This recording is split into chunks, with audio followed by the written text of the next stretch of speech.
this live, I'm going to be discussing needing nothing, complete nothing but yourself and nature, nothing else. We can start with the basic, your home, your so called safe space.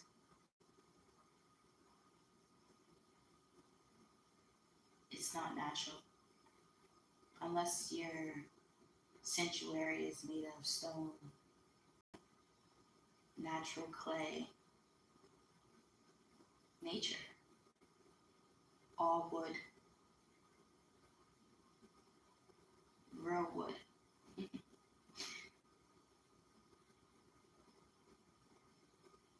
So already there's no need for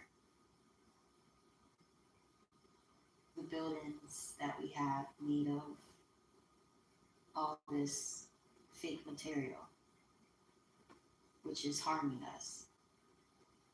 And when I mean us, nature, natural creation. You look around your sanctuary and you see a stove. There's no need for a stove. Not when there's nature, not when there's natural remedy, when there is abundance of food being naturally produced.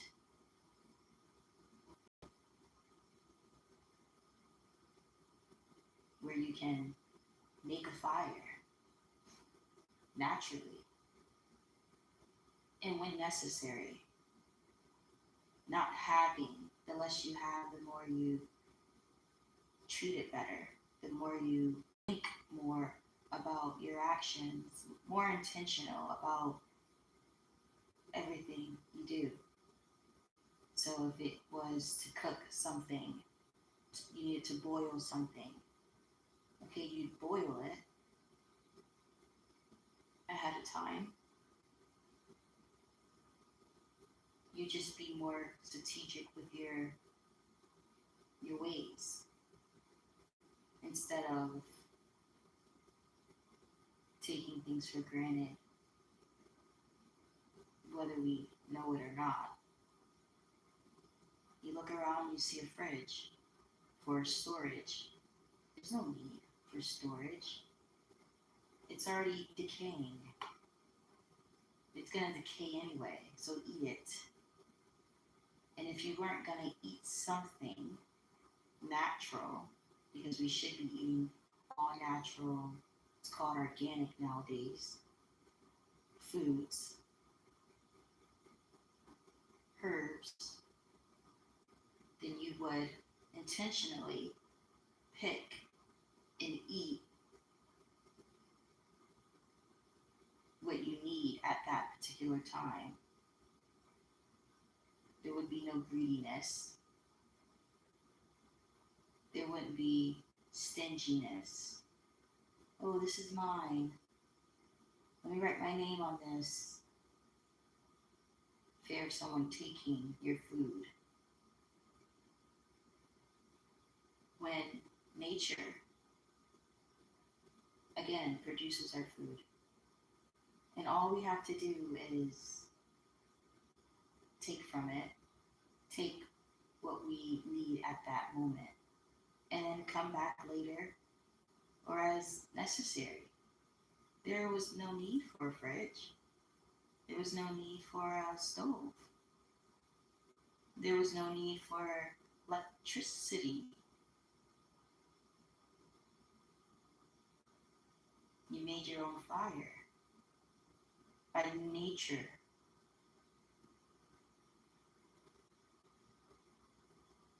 Let's remember that air, right? Fire, all that is nature.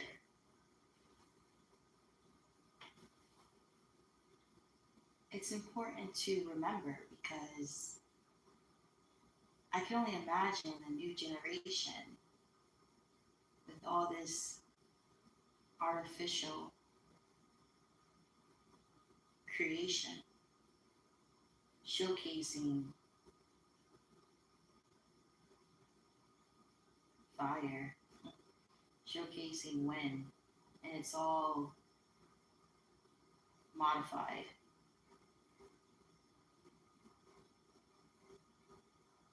And fine, so it exists, so it was created.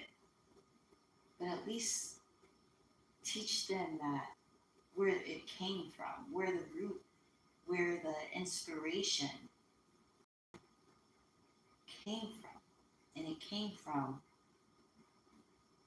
Mother Earth, it came from God.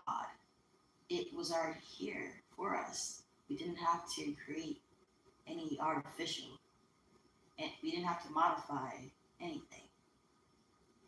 At least let your children's know this. That you can make your own fire with and by nature. There's no need for a stove. But oh, everybody wants to just bypass that and just give credit to it. We can give credit after the fact of acknowledging God's grace, God's creation. See, that's the thing. No one's trying to discredit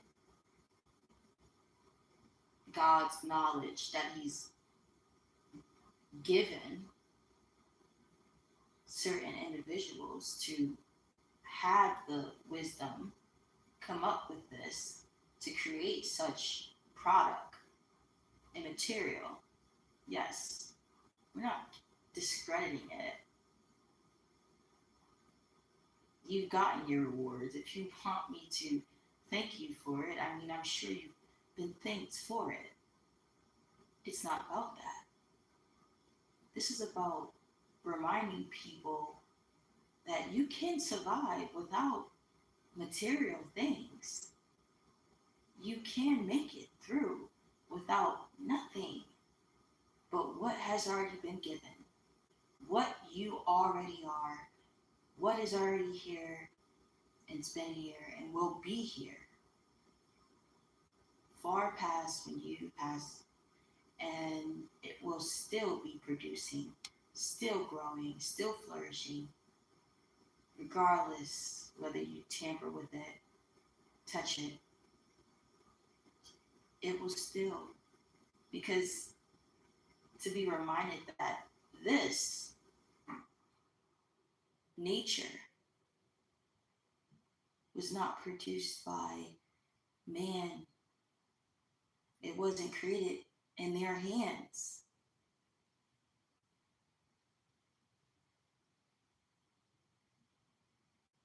You see a volcano, right? It's a mountain, it's a volcano, and you see it erupt.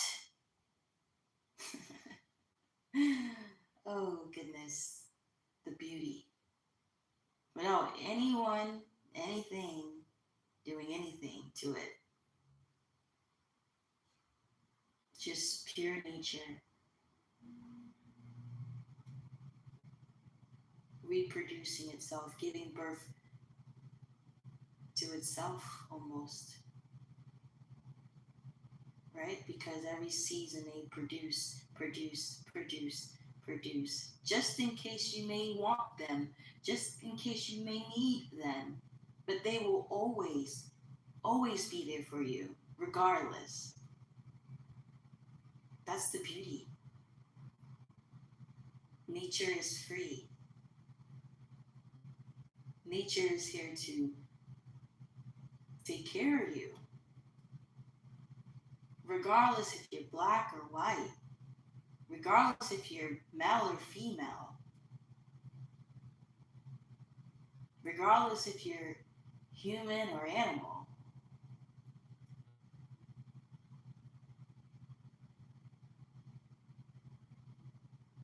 It's been given to us. So this is to remind and to just give thanks.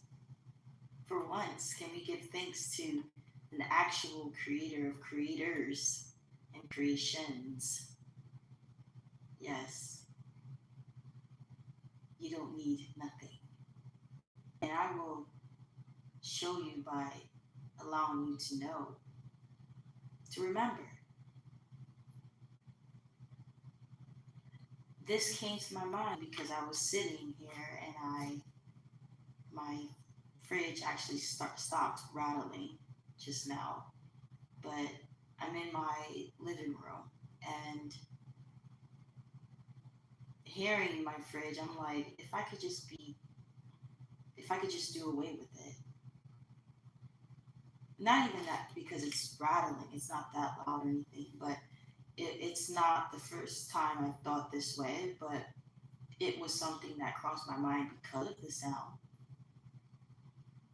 The sound is evident, whereas now it's just a bit more quiet. And I said, which would be obvious, what do I need a fridge for? And truth be told, I don't, as much as I'd love to be a creative cook or experiment, you know, that is a passion of mine. I don't do it. I don't cook. You wouldn't find me chopping all types of natural ingredients at a wooden table today. Even though it is one of my passions, I don't do it. And I don't do it for, I would say, natural reasons. I mean, I'll do it and then I'll stop. And then I'll always wonder why I stopped. And so I know in my soul, the reason why my soul is not focused on it is because it's just not the way I'm supposed to live.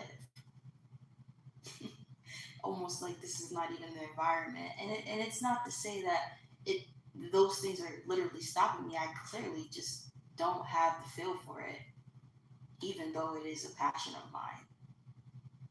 Right? I'd love to do it, right? I'm a person that would love to cook and experiment in the kitchen, or what is a kitchen really? Experiment, period. Outside, inside, living room, that doesn't matter. But the fridge doesn't hold anything. I don't personally buy a lot of stuff. It's just me, for one. It's always just been me. So that's a factor, right? That helps me live in alignment with my soul. Because clearly I can live the way I want to live. And I'm living according to my soul. And so that tells me that if I did have children and my freaking fridge was packed with what? That's another thing. What is it packed with? Packed with. It wouldn't be how I would want to live. I would only be doing it for the sake of my kids.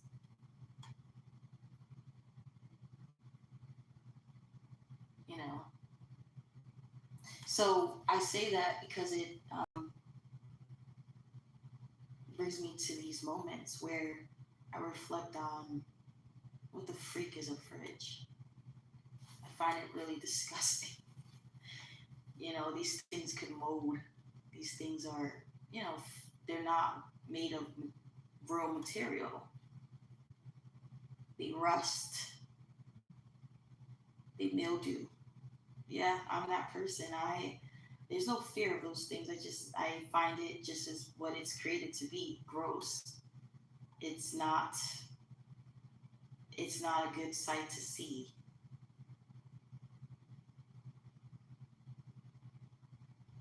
So there is nothing that I really put in my fridge other than like maybe every occasion. Like right now there's nothing in here but okay, so there was an aloe vera plant in there until that got wet, too moist. And I only put it in there because I kept it out for a long time and I thought I was going to use it and I cut it, but I threw that away. Um, I did have some frozen peas in there, and then I eventually threw those away because they've been in there for a while. And really, I wouldn't even want to eat frozen peas. Truthfully, I kept those in there for the sake of when it was that time of the month and I needed some type of meal that I could eat very often so that I can take my little um, medication for my cramps every so often or whenever I needed it. I'd make it into a soup. So I'd make pea soup. So I had peas. It's not no longer in here. But what I'm saying is that I don't. You're not gonna find really anything in my fridge. So I don't freaking need it. And then the thought was, I can't just say to my leasing office because I don't own none of this. Oh, I don't want a fridge. Can you take it out? I don't want a stove. Can you take it out my apartment? I mean, they would look at me like, are you serious? I mean, who knows? I've never tried it. Can you take it out? I don't have no need for it. And maybe it would save money on my electricity bill. Maybe not. Maybe there's just always a rate that is supposed to be paid. It's always a scam. Who knows? All I'm saying, regardless, before I even think about the rate, before I even think about if I could actually save money, it's the fact that I just don't want it. I don't need it. I don't want it. I never did because it's fake, and I don't need it because I don't. I'm not eating. I'm not storing food. If anything, I need to actually be fasting. That's what I need to do. Okay.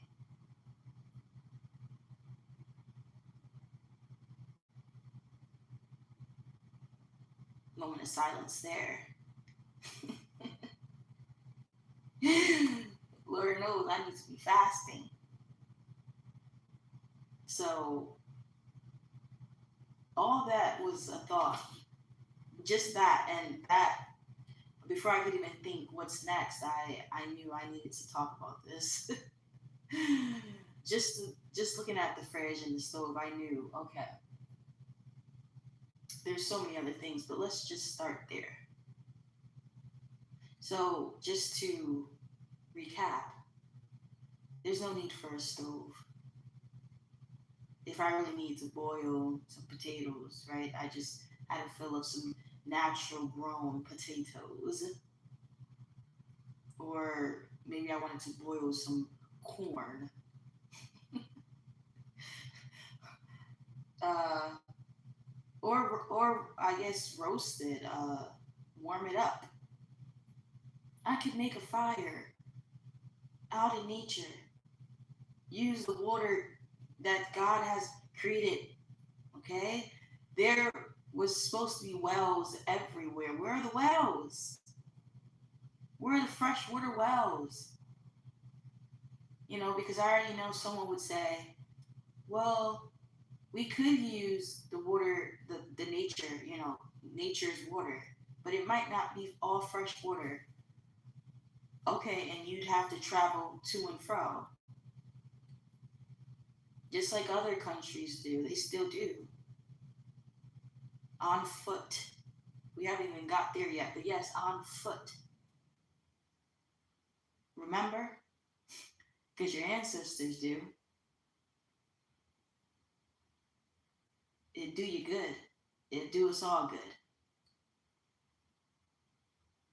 And it just leads to so many things.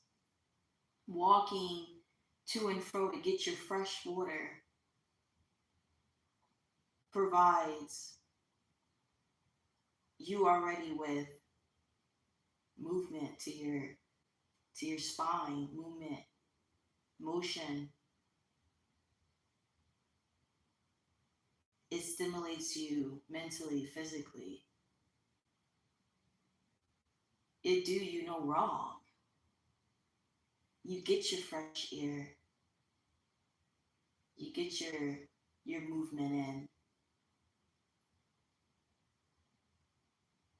You be building your strength physically and mentally, to know you can walk a few roads down.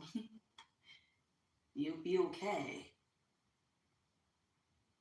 It would start to feel like a community.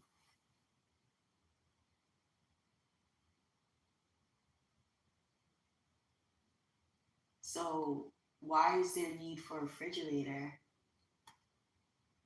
To store what, greedy? To store what, stingy? If we didn't have a refrigerator, we'd be sharing. We'd say, hey neighbor, I'm going to pluck some apples. Would you like some? Yes, I'd be like, with a basket, natural woven. Amen. How beautiful is that?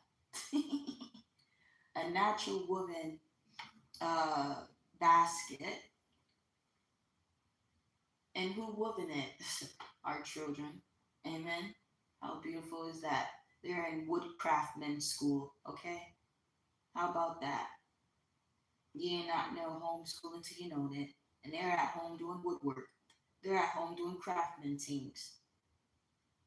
Yeah. You talk about a trade, natural trade. Mm. Natural production. Yes. Yes. Can't go no wrong. Already envisioning such of a world, of a place. And we haven't even started. We haven't even started. And I guess this would be called a fantasy, right? I'd be fantasizing, telling the story of what Allie's world would be. Dreamer world. I mean, this is my story. This is my mind.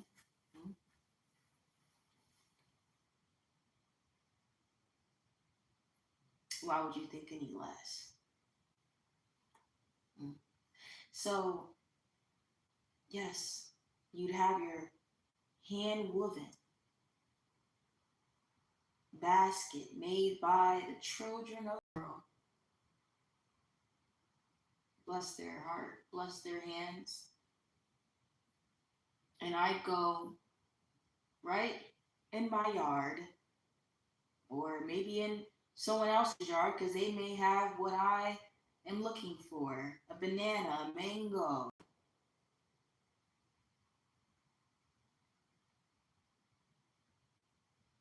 Or I can go in someone's field and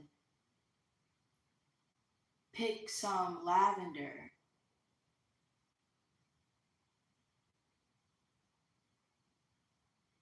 Pick a corn, or pick some corn.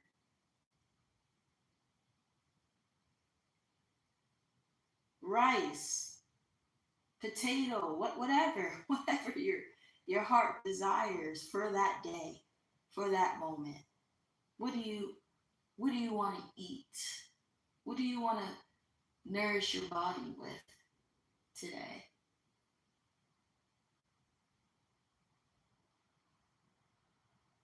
Would you like a hot meal, or would you like to just eat some fruits today? Make a fruit salad.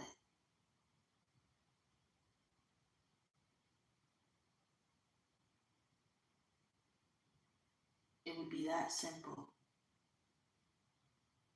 I'd come back with some apples, some bananas, some rice, some lavender, some basil, whatever you can think of. Come back with just enough for today and for each of us. And as a community, amen. Because mind you, I openly asked my neighbor, I'm already headed down the road. Would you like for me to pluck you some apples? Would you like anything else? And by the time I get back, that neighbor's already preparing the table. preparing the fire, because it's the understanding, the silent understanding that we're a community. I mean, we're one in nature. We share it, we eat it, and we respect it. And so the children head to the well, the freshwater well that we have dug up, dug in to create for us this access. And as many as we may need, you dig in the ground.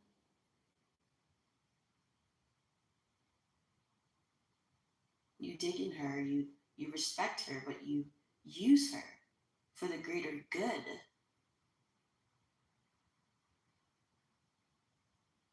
For the greater good, of course. She wouldn't mind that if you're using her for the greater good. The babies need fresh water. I'm sure you do too. So we have our men, we have our women. We go to different points in our community where we may need that access. And we do what we have to do. We rinse our fruits. Not that we necessarily need to, because there's no pesticides on it. We leave her alone. Let her grow. Let her sprout. Let her be. Just let her be.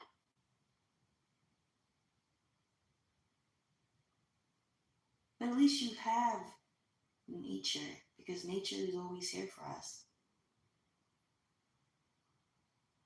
So, what is there need for a fridge? I no need nothing. I no need nothing.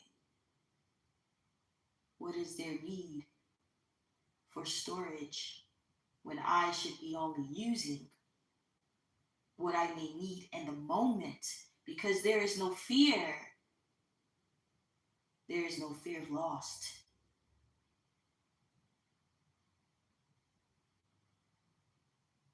Why am I trying to control something that I've not created? Nature. Why am I in fear of losing something that I did not create? Something that, again, is produced without anyone or anything. It is created to do its thing, and it is doing it. Why would there be fear? Well, though, my mind goes to the only reason is because of what you've been doing to her. And one day she may stop producing. She may be gone one day, but that'd be the worst case scenario. I wouldn't think we'd do that. Because again, we're respecting our Mother Nature. She gives birth every day. She gives birth to healing, to cures. She gives us these things that now are nowhere to be found. That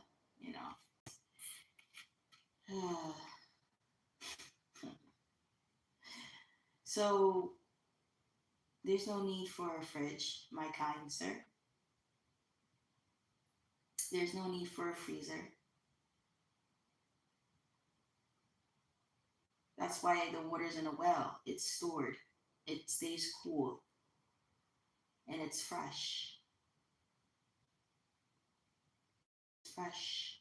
And if you want ice, well, there's the seasons for you. You got winter. You can store your ice then.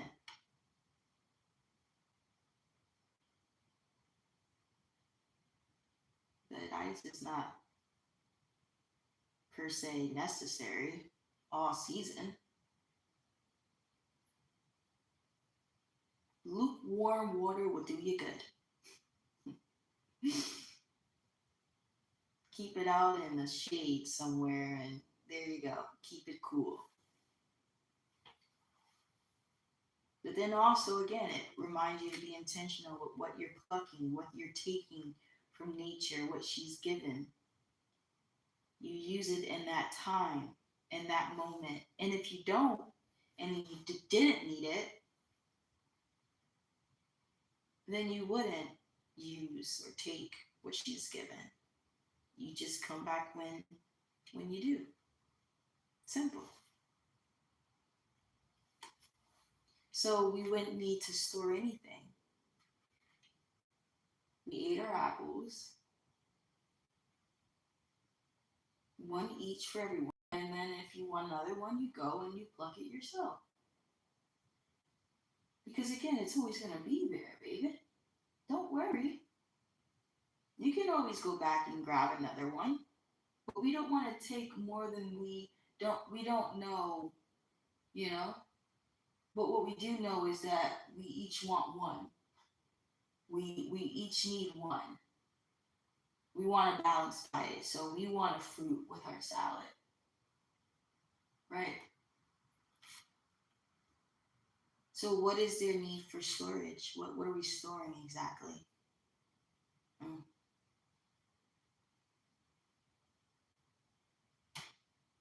What do we need a freezer for? What are we freezing? Mm. When, again, we only grab what we need in that moment. What are we storing? There's no storage. What is storage? What is this hoarding? What are you hoarding? You hoarder? Now you got hoarders. Hoarders of food and things.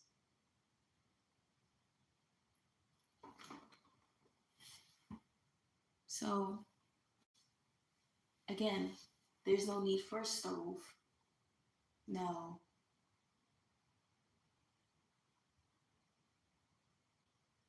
Because as a community or as yourself, you go and you prep your food using nature's elements, earth, wind, and fire, which would help us to live a more balanced and eat a more balanced way, not overeat, not, mm-mm.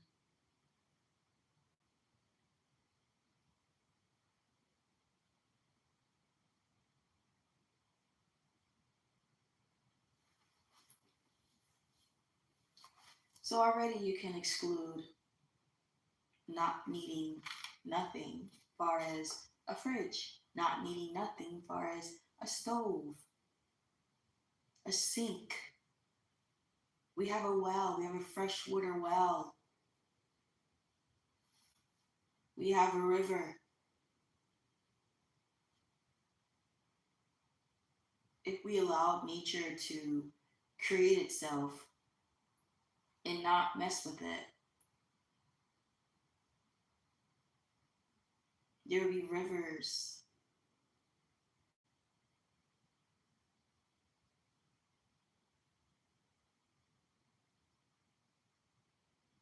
lakes, there'd be the sea, there'd be water.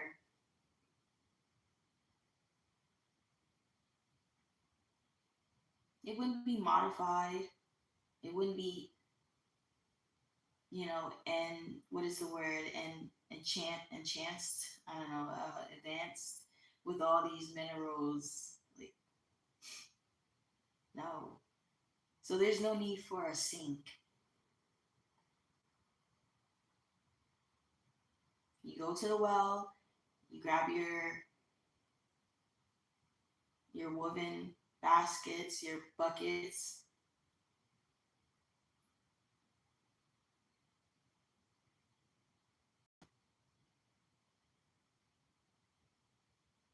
and you use that water to bathe with, to wash head to toe. Just enough water for today.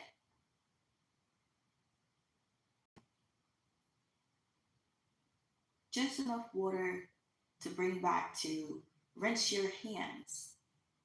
Your hands wouldn't be that dirty because everything is natural.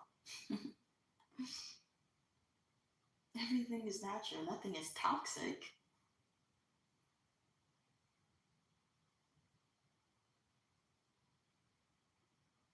And there are natural things to clean yourself with.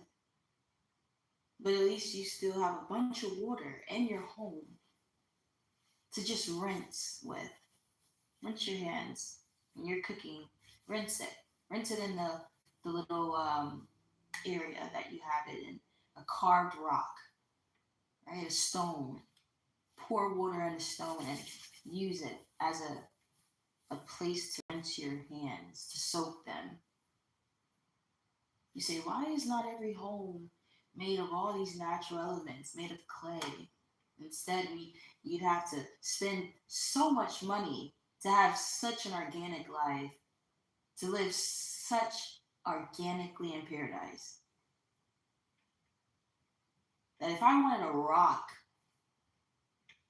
my home to be made of stone,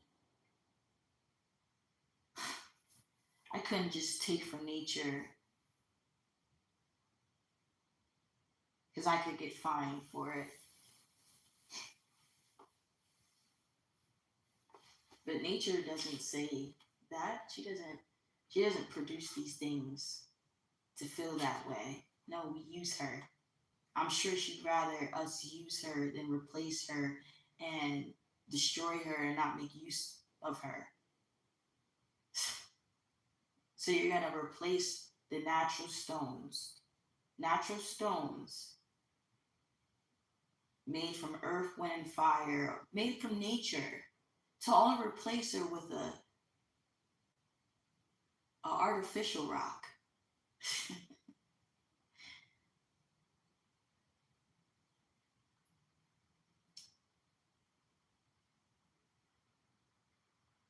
Yeah.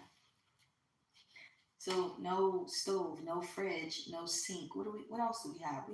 We have shelves. Like more storage. For what? How many people are in this house? Oh, it's just me.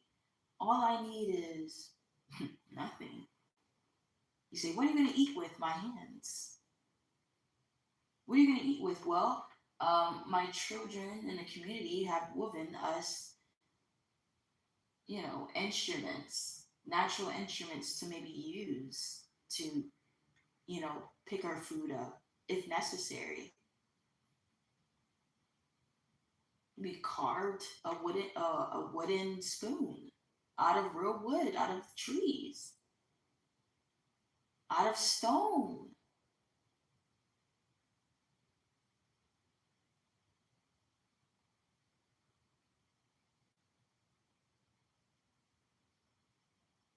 Out of shell.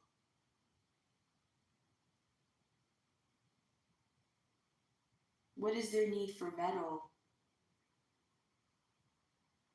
Mm-mm. Gold? No.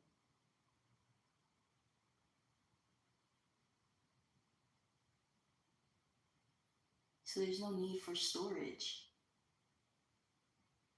Your plate is the leaves.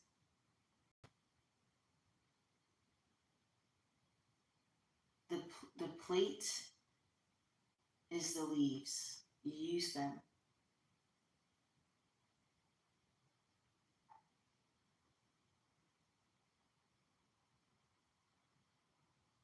And it's all natural, baby. It's all natural. No harm, no toxic.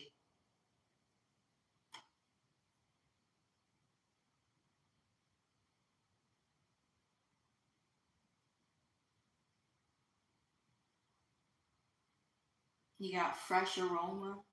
You got fresh air and still got fresh aroma due to all the nature's plants and flowers. How beautiful is that? Still making the world fresher, still with a scent at that. Not doing any harm, no toxic, still, you don't find anything, any of those things. So you go into the field, you go into your yard and you grab a sunflower, you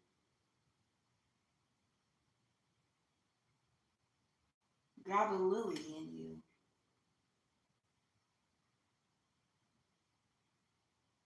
can actually smell it, you can breathe it in and use it for so many other things. Still you don't find any wrong in that.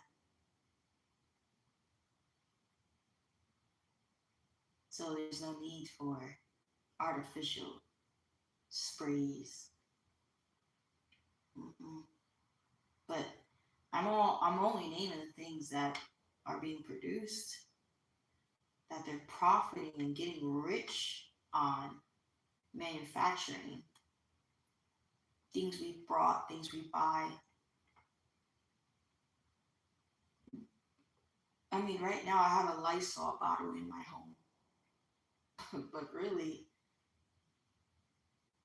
and this is supposed to disinfect bacteria, but bacteria that is only produced because of the artificial material. It's foreign invaders that require, and they require more than just water, right? You're trying to rinse this artificial potion off of you, and there's still residue. So now they have the opportunity to make something 10 times potent because this already is potent if you can't just rinse it.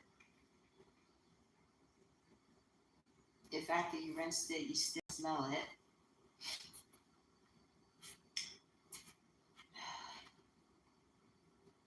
yeah, we don't need anything. We don't need nothing. Need of nothing. I'm just looking around my home. Well, this is the dwelling place, really, because it's not my home. I don't own this, and I don't want to. And even if I did own this, do I own the land? And even if you own the land, you're still paying taxes. You're still paying something. You just not free. But I wouldn't want to own such things. Not if it's not natural. You can have it. Just like I look at high seats, people in high seats. I wouldn't want their seat. I just the way I look at it, if someone was to try to pass down something to me, I don't want it. I want my own. That's your seat. That's your crown. That's your torch. Keep it. Just keep it. I'll create my own, my way. Right? Your seat looks like what maybe has been passed down to you, or maybe something you'd like. That's not the way I like it. That's just the way my mind. That's who I am. I want my own. I want it to feel like me. And there's a lot of things that are not me.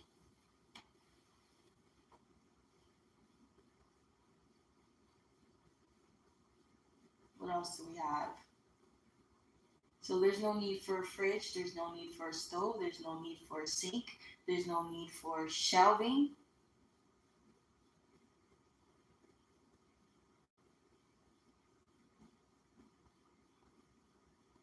The only thing you need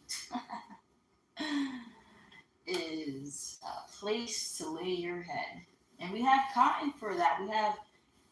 We have natural cotton, not the synthetic fibers that they put in our pillows and our mattresses. They even put it in our mattresses. They can't just have the decency to give us all everything so equally. No, you have to be rich. You have to pay for it to be able to get such luxury, to get such delicacy.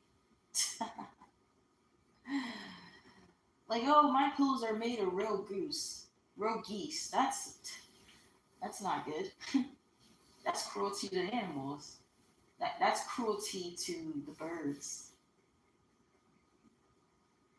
Plucking my chickens and that's you know. And I get it. Like I said, I mean, we've all maybe laid down on a feathered pillow, maybe, But here's the thing. This right here is just to remind us. That's all. There is real cotton. Remember, I don't even have to tell you what I'm about to tell you next. All you heard was cotton, and your mind went to where? Your ancestors. It exists. I'm sure of it. Don't do them like that. Don't do them like that. They was not in no plantation for nothing. It was not out there in the sun for nothing. And surely enough, that cotton was being put in natural cloths. Cotton, cotton cloths to make cushion. Hmm? Right before you knew it was to be a pillow, before you knew it was to be a mattress, cushion, make it softened, right? While I'm laying my head on this rock, this stone.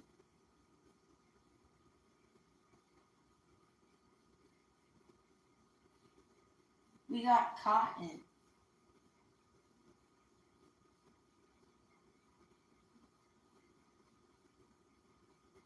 And we know the more cotton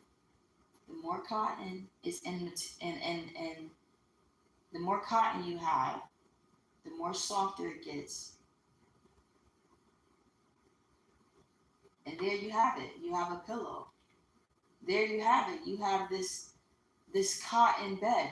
This cotton that you can lay on. Before we call it a bed, what is a bed? That's the English. That's the English term for it.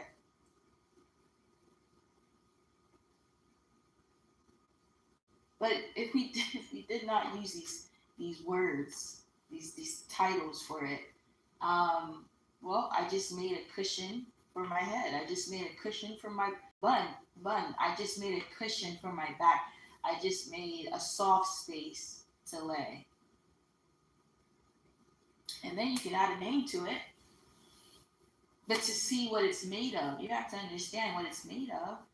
I hope you want to at least be reminded that it does matter what it is made of. Is it toxic? And having real cotton, again, naturally being sprouted from the earth for us, there will be no need for quote unquote mattresses, quote unquote pillows. So to say there'd be no need for a bed the way we know bed to be.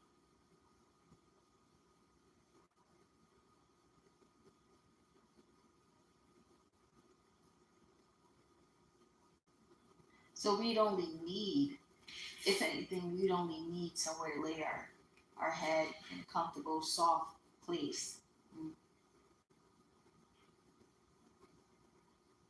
Still nothing toxic. You don't find anything wrong with anything. Nothing. Everything is still natural and efficient. And there is amounts of it. There's so much quantity. It's abundant because nature, we're allowing nature to do its thing. And we're appreciating her by not taking more than we need, not replacing her or just tampering with her growing, her seasonal growth, her everyday living and breathing and being.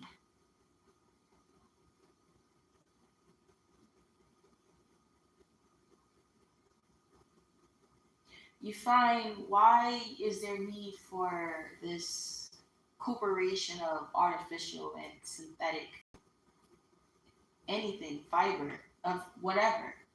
Because you can have a curtain, it should be cotton, it should be natural, it should be of natural material, because there'd be no need to wonder if it's toxic, what you're breathing in and everything. What is their need to make such artificial?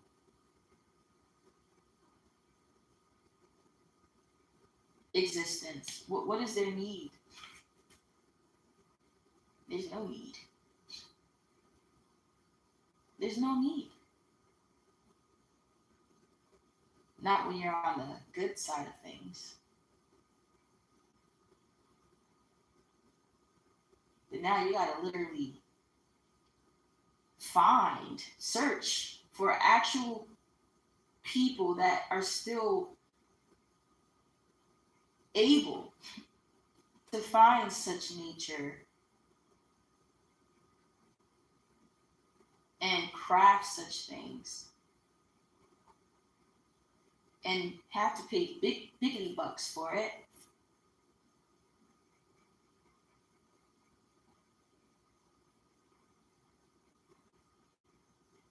So it's been override.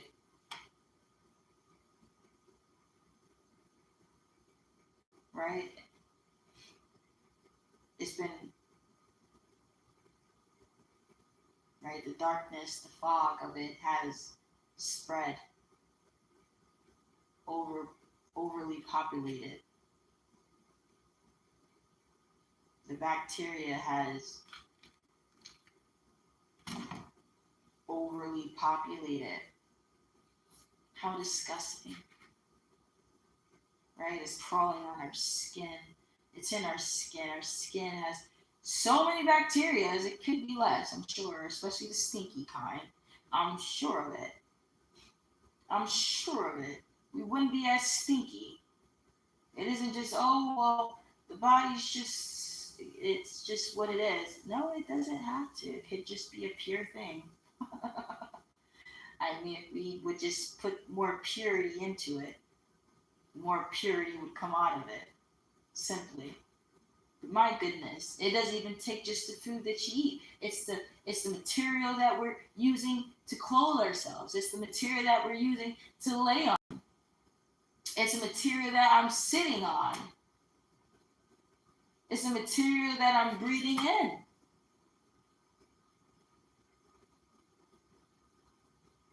It's the material that my feet is touching. The soles of my feet, and they breathe. There is a pore in every part of me. This flesh is breathing. It is alive. It is alive, and it opens and closes. It sheds. It does all those things. It releases. It takes in. It's heat sensitive. It's cold sensitive. It's its own being.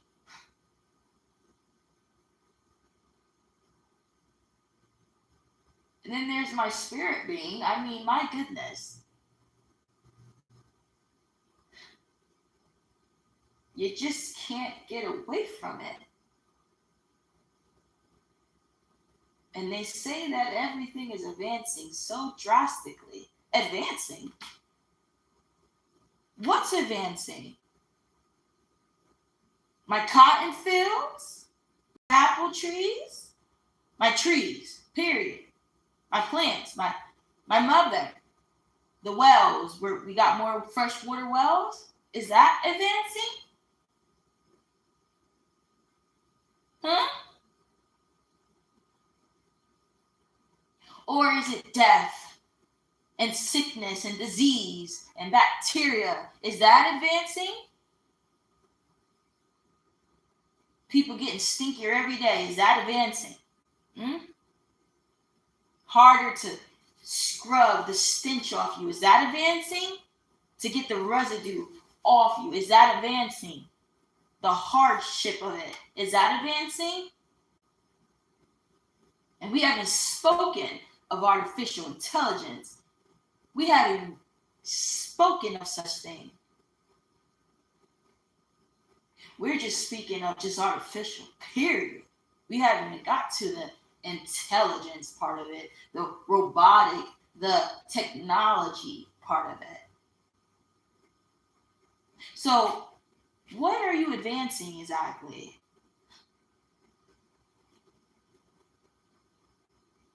When you're on a good part of it, the good side of nature, when you're for her. Again, nature, when you're for nature. Nature is real. Let's not get it mixed up with the so-called nature that is grown in UV lights in a lab. No, sir. No, baby. That is not nature. That is an illusion. That is deception, baby. Because now you wouldn't be able to tell because this is a plant and this is a plant, and you'd say, "Well, I couldn't see any different." You teach this child this, and they'd say, "Well, this is a plant, but one was made in a lab, and one was made by God. One was actually made outside in nature." But these are two plants, two flowers. And this baby doesn't know better, let alone this grown adult, let alone your mother, let alone your father, let alone this philosopher, let alone this scientist, let alone everyone is asleep to it. Everyone now is cursed. Now everyone is dead.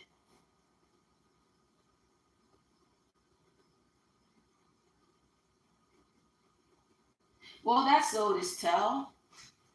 There's a curse, and I guess true love will break the curse and save the people and save her.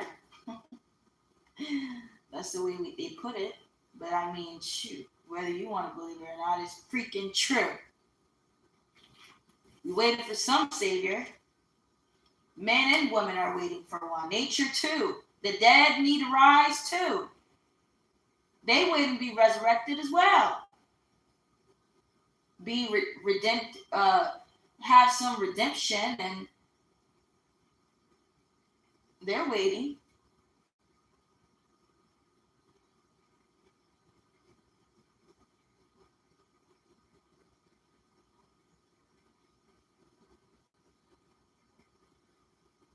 But yes, sleep dead, zombie, because you're infected, you're diseased, you're overpopulated with bacteria. I mean, infested, infestation.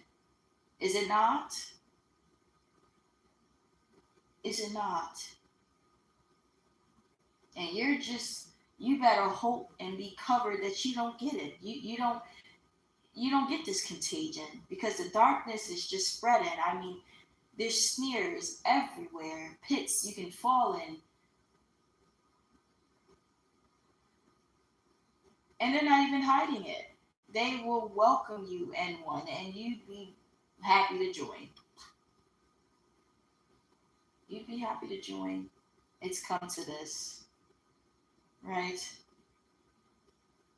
whether you want to call it, I don't want to say certain words, but I mean, they welcome you into these pits because of how, even though it's dangerous, they're telling you you'll feel like you're on a cloud.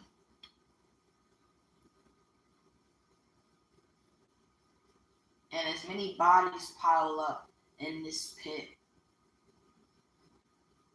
people, are still welcome. People are open to going, with the risk of never coming out. It's come to this. So you talk about not being dead. You talk about not being asleep. You talk about not.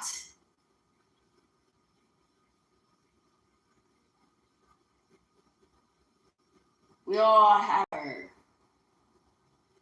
our things that we're asleep to.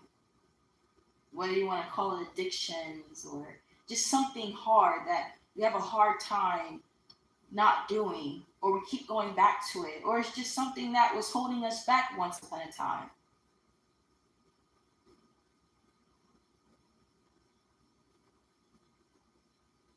It doesn't help that these things are addicting. That's the number one thing.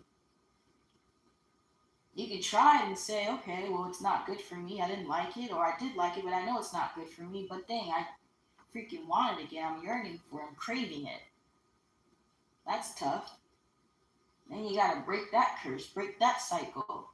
You gotta freaking break it. And then you try, and then you're good until you fall again. And then you say, well, I'm not strong enough. So you ask for help. But you don't give up. Understandably, you don't give up. But here's the thing, you gotta want to. There's a difference between, okay, you're not giving up, so you're gonna ask for help. Then there's you're not gonna ask for help. You don't want the help. That that ain't dead. That ain't sleep. In the worst way. Because again, I just given you the two different scenarios. There's the sleep where, okay, you may have chosen to indulge in something, right? It could have been food, it could have been anything. But now you're knowing that this is not good for me. This is not the best choice that I should be making moving forward. Okay. But every day you wake up and it's like when the clock hits 12, ding dong, it's this overwhelming spirit of, okay, I'm craving this again. But this is what I'm used to. This is comfort. This is what I want. But you know it's not what you need, and you know this, and you don't want to. But it's the cravings. It's the addictions. It's that bacteria that's in you that's multiplied. That that's where you have to detox, and that's where, yes, you ask for help because you're willing to do the work. Then there is them. There is them that is in the same situation, try the same things, but instead of wanting, knowing, knowing time and time again, because as a good Samaritan, as a good person, you educate people. Like, hey, I was there too, and it's not good for you. It's not the best thing. It's not the best choices. It led me here. It led me there. It did this. It did that. It's just not natural, and it just is what it is. And the person is well informed. The person may be experiencing side effects, deterioration, decay because of it. They're dying. They're losing limbs. They're in organ failure. And still, on top of the addiction, because that's the understatement, that's the understandable part, they don't want the help. They don't want the help. They don't care.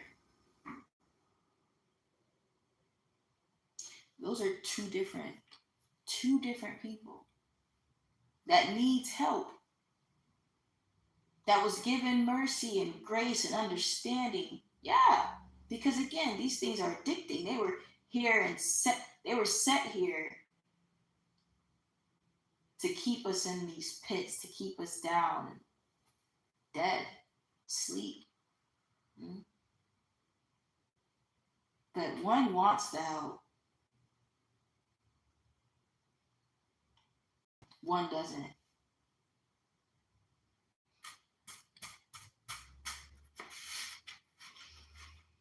Mm-mm-mm. And like we know, you're ready when you're ready, but we're not talking about when you're ready. We're talking about right now. You don't want the help, and one does.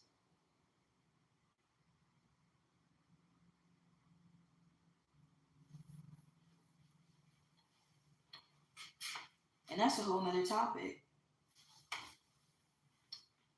because that's, to me, that's a zombie, because they don't care.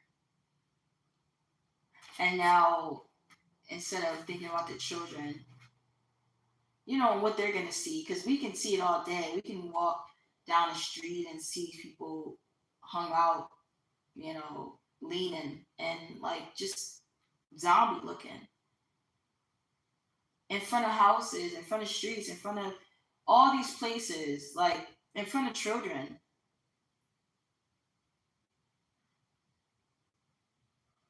When you could have been given the help time and time again and you don't want it, how much grace and mercy is given to that? None. Because now you're left on your own. That's what you wanted.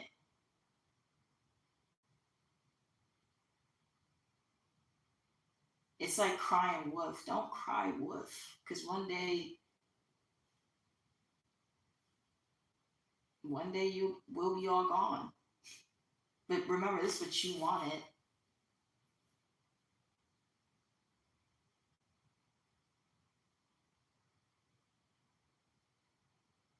So, not to go too deep into all that, but I mean, it's necessary to acknowledge.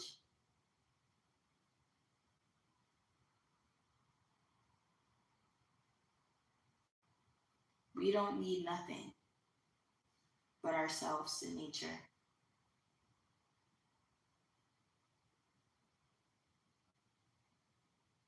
Back in the day when you washed your cloths, your cotton, your clothing, you hung it out on the lawn, on a clothespin.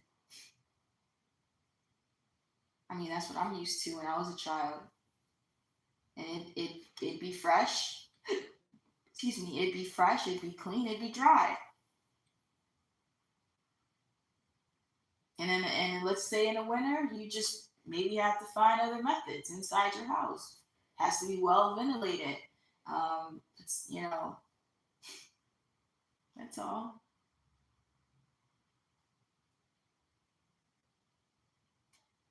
You just have to prep and be more intentional. Again, I'm not are the worst thing. I mean, hey, I'm just trying to remind you that we can't survive without it. And it has done more damage to nature and to ourselves more than anything, right? There's always side effects to these things that are artificially made. Yeah, because if it was natural, it would have no ingredients other than just what it is. And you catch me say no ingredients, because if it's a cucumber, why is there ingredients? It's a cucumber. It doesn't make sense to say, oh, this cucumber has ingredients. But if it's artificial, then it was made from other things other than what it was supposed to be. And what it was supposed to be is God's creation. And God just made it to be a cucumber. Pow. Made of water, made of what it's made of, nature. And now you're in a lab trying to create something that tastes, looks, feel like it.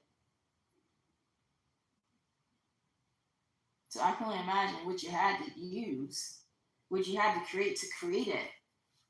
Such brilliant knowledge, right? I give you that. Such brilliance. But again, it's not about giving them their credit when they've been given their credit. It's about Mother Nature.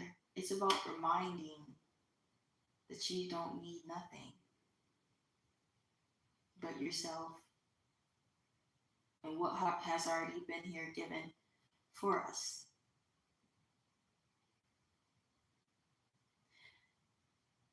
You wouldn't hear about clones. You wouldn't hear about genetically modified hybrids because let's just say if you're a person that ate chicken or ate fish, okay, you're not storing it, so you're not being greedy or stingy. You're going to take a chicken, not chickens, and you're going to only take what you need for that day.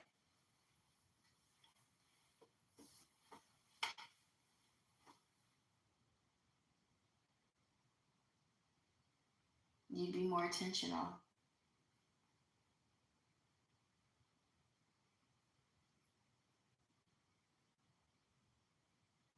There wouldn't be these companies. There wouldn't be overeating and overweight. No.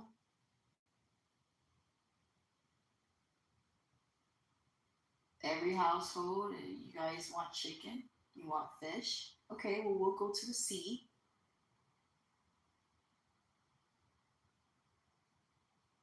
We'll go to wherever there's chickens. How many do we need? We need one, two. Okay, we need two. That may even that right there will last us, I'm sure.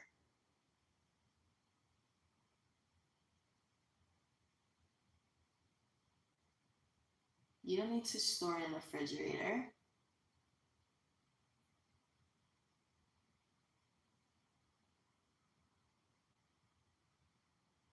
Store it in a fridge.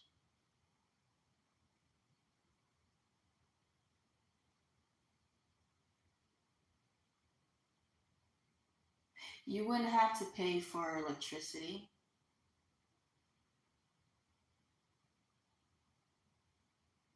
No. You have the daylight and you have the night light. That's enough. And then you got natural wax, beeswax. If you need a candle, light a candle. Light a natural candle. Still non toxic.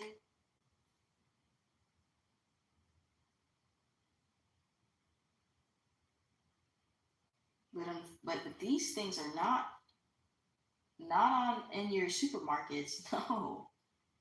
These things is not advertised.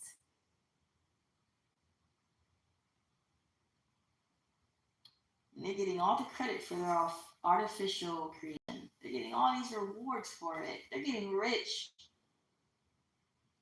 off of poisoning nature, poisoning your body, poisoning your mind, hurting your soul, wounding it. They're getting rich off of making something fake, something that irritates the skin, something that breaks out the skin. They're getting rich off of this.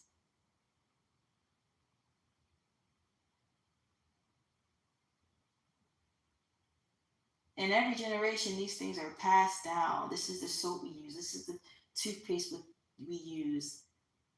These are the stores we're used to going to. This is the shows and movies we're used to watching. This is the religion. This is what we do. This is our culture. This is our tradition. This is the holiday that we celebrate. What?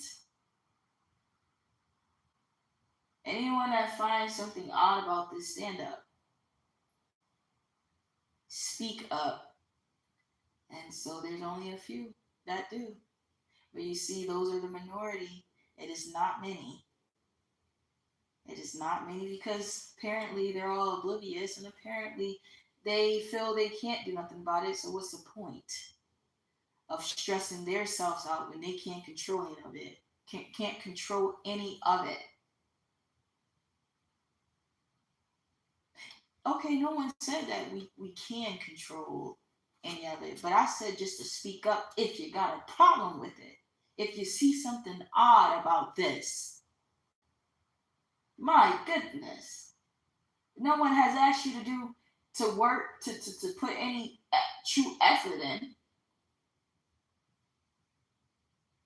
but you just chosen to see no evil and speak no evil. Yeah, just stay sitting down because you're not worthy. That's for definite. That person's definitely not worthy. Just their attitude alone. They don't have the attitude for it. They don't care. You want someone like that sitting in your seats, teaching your children? You want someone like that leading the world? You want someone like that to edify the church? I think not. Continue. So the people that did stand up, oh yeah, they're worthy, all right. Oh yeah, those will be the priests and the ones teaching your children, all right. Because at least you know that if they see something, they're gonna speak up. If they sense something ain't right. I can't put my mind. I can't put my eye to it, but I know something ain't right. That's them. That's them, and that is why it's called the chosen few because it's only a few. You may think, oh, you may need many people to save a village. No, you only need a few. A few. Just what I'm saying, like the richness, the knowledge, the wisdom, it only takes a person to speak of these things and then it spreads. It doesn't take many people to do it. Once it's out, it's out. Just like once I'm confessing my testimony, it's changing things. God is coming even closer every time he hears his daughter roar from this mountain. The time is, okay, it's prophesying, it's fulfilling, just like whatever else is supposed to be fulfilled. Every time it's being done. Because we don't know the day or the hour. We don't know that time, when that last trumpet sounds. But every time that trumpet sounds, it's getting closer and closer and closer. Knowing that every time I speak and I confess these things, the truth, the truth. Every time someone stands up against this evil, every time someone speaks up against these adversaries, instead of just throwing dust on their head, instead of just keeping their head down, while these things are transpiring, while these things are happening, to not just you, your family, to her, to him, not to just these children, but to nature every time.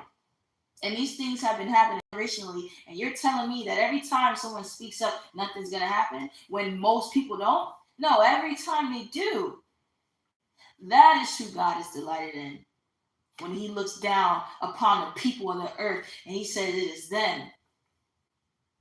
It is them that I choose. And they're scattered. You don't see us all having so many friends, do you? No, we're working. We're working. We are not we're scattered. There's only a few of us. So of course we're going to be scattered. You ain't going to find us in a whole room together until that moment. of reunited. You know, we're working. And we know that every time there's someone outside of us, there is a distraction, right? If you became my friend, it's like, oh, let's do this, let's do that, no, I need to be working. I need to be staying alert. I need to be like, maybe some people might not like this, but I need to be in the hardship of it. I need to be in the midst of it. I was going to say suffering, but just in the midst of it. And we know what I'm in the midst of. If you're in the midst of something, you're in the midst of it. You're in it's surrounding you. What's surrounding you? All of it. All of this is. All of what I'm speaking of, the reason why I'm speaking of these things is because I'm in the midst of it and I'm awake to it. I am not distracted.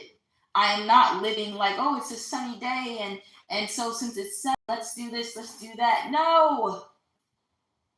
So it helps when I am alone, when I don't have friends, and I don't have people. I just don't. Right? Just as when the freaking walls are clear, it allows me to know. It allows me to remember. This ain't home. The freak you trying to decorate it for? This is disgusting. This is mold. You know, mold is behind this wall. Corruption, debris, mildew. It's behind all this in the crevices. Disgusting. It's disgusting. And you're decorating, trying to hide, trying to make it comfortable. It will never be. It can never be. Though you try to sugarcoat it, salt it, cover it, take it away. Uncover it. Take it down. But every time you try to comfort yourself, hoard. Now you got all these freaking, what do you want to call it? They call it mental issues. Man, stop giving excuses. Because there's actual people that actually do have psyche issues.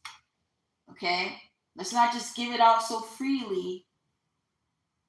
Nah, simply you're just trying to feel something. You're trying to feel comforting. There ain't nothing mental about that. That's just you trying to fill a void. What stops me from doing that is my soul. I know that it's disgusting behind this wall, but I'm going to just plaster a wallpaper over it so I don't have to see it. Yeah, I don't have to see it. And I'm going to spray some air freshener so I don't have to smell the mildew. Let's just put a Band-Aid over it. Because, oh, wait, we're not a God, so we can't control it. So we still got to live our life and let's just try to make it comfortable for ourselves. No! Oh. See, here's the difference.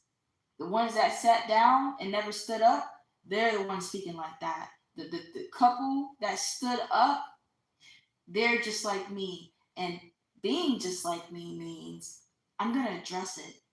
Amen. I'm going to stand up. I'm going to say something. I'm disgusted. And I'm going to keep that portrait down. I'm going to take it away. I'm going to see it. I want to see it.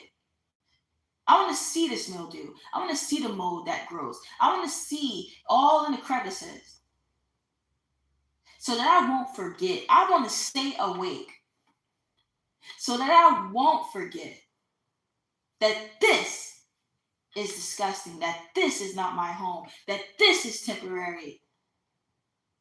But oh, they're trying to craft up something to make it longevity. So we got this new mildew spray to prevent it from growing again. Why is it growing in the first place, my guy? We got to fix the foundation. But on the surface, I'm going to spray it. On the surface, nobody wants to do the actual work, the grounding. Nobody actually wants to do the real root work. Now that is root work.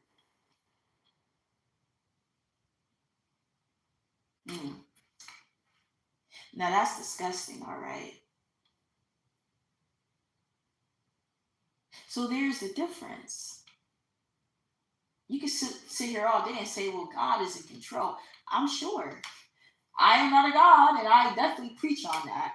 You are not a God, I'm not a God, they're not a God. There's only but one. And who he appoints, and it ain't you. Because you have not ascended, nor do you have a crown, nor do you have a seat with your name on it. No, you don't. Because you not haven't even been awarded that. Humble yourself. We spoke about this in my last slide. Humble yourself, man. So yes, there is one God. And yes, he is in control. But are you a doormat, guy? Are you a doormat, sir?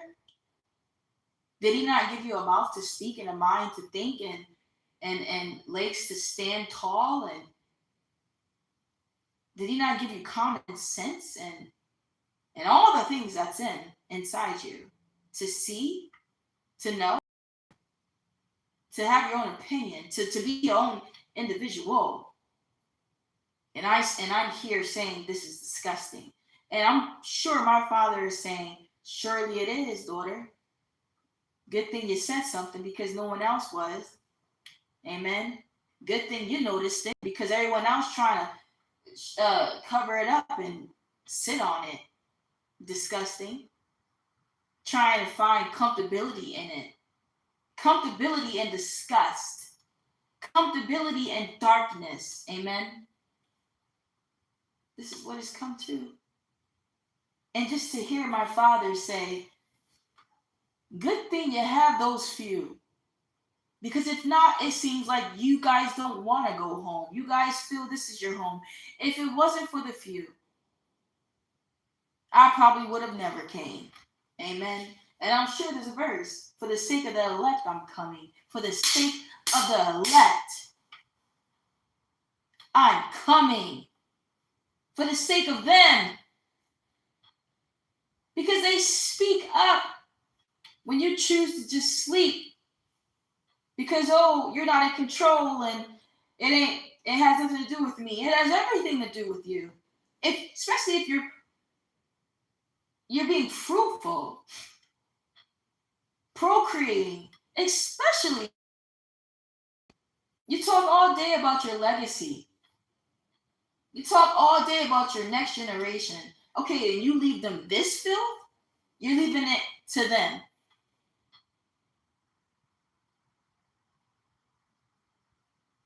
Dead. You're dead. You sleep. You're dead. You're asleep. You gotta be. Close the book. Because I ain't even versed in the book. Close the book. You gotta be asleep. If you want kids and you keep having them, you take pride in it, and you find nothing wrong with it, or let's say you do find something wrong with it, but you ain't speaking up because it's out of your hands. No, you, the people, have the power.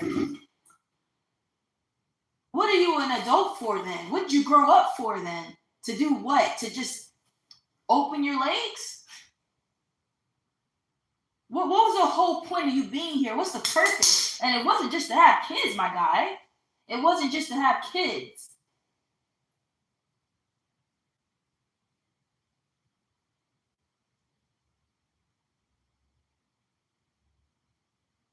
But it's apparent that clearly this is how their mind is because look around. It's all about X X X X X X X X X X X X. This is what they've grown up to do. Clearly, this was their desires and passions. Clearly. Because even if you can't reach, you still want to try. Right? Like even if I am not necessarily what people would see me to be like at my greatest, or because obviously there's a reason, there's a time for it. I still trying, right? I have not given up on my true passions, my desires. I know it's coming. And in the meantime, I ain't gonna be quiet about it. I'm still gonna show that I still aim for those things. I've grown I've grown to know I have a purpose. And I'm gonna show that by just being. So what did you grow to be? If all you see is X, X, X, X, X,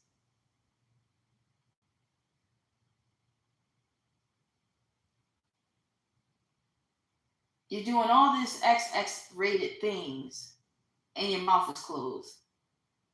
This is what you've grown to be? And you gotta just leave it to the ones that are in those seats? Or because since you don't have a degree, you just feel like you're not qualified? What? The only reason why those things are in those textbooks is because of people like me. You actually have to live.